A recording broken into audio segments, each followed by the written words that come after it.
so today's videos we're going to attack the slice shots for people who are struggling from the balls flying in the air from left to right.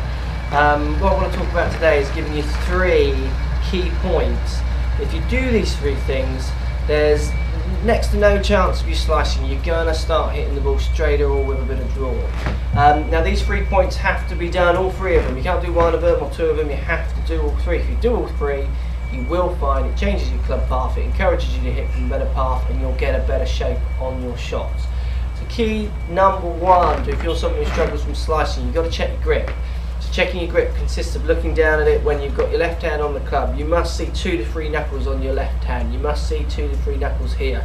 If you're not seeing that, twist your hand so you are. You've got no chance of hitting with draw or even straighter shots if you're not seeing those 2 to 3 knuckles. Combined with that, you've got to make sure the club is in the base of your palm, so towards your fingers, no diagonal through the palm. If you're someone who slices, you'll probably find you've got the club diagonally through your palm. It's so common. So grip, 3 knuckle grip with the club going through the base of your palm. That's checkpoint number 1.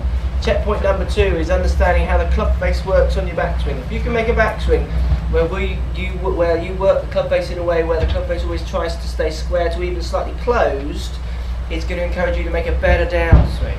So key stage number 2 to get control if you're someone who suffers from slicing is at the top of your backswing. You've got to try and make sure that your left hand is flattening off with your left arm. So the back of your left hand with your left arm flattening.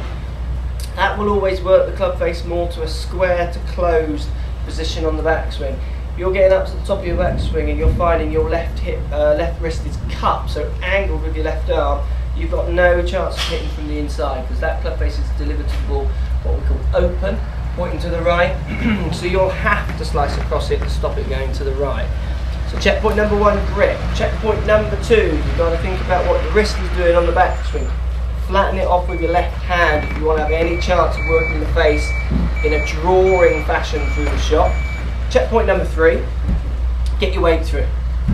Top of your backswing, once you've got your wrist flat, make sure you drive your hips forward before you start turning them to the target. Common cause of slicing for lots of golfers. When they get to the top of the backswing, they can feel the faces open because they've not got their wrist correct. So what they do from there is they spin their hips. There's no intention of going through the ball, because if they go through the ball, it feels like they're going to deliver the club open again. So what they do is they spin their hips off to the left and try and start and work to the left to fade it back to target. If you're someone struggling from slicing, it's always going to be a combination of factors. If you get these 3 key points working in your game, you'll completely change the shape of shot you hit, I guarantee you. So you've got to make sure you've got a good 2 to 3 knuckles on your left hand in the base of your palm. Top of your backswing, you want to feel that your left arm is, or your left wrist is flattening with your left arm, and then on a downswing, get that weight moving onto your left side before you turn through. Get those 3 points working. You'll actually find you probably hit a few draw shots, and you'll certainly calm down or even stop any of those slice shots. Give that a practice, guys. Let me know how you get on. Just post the comments down below.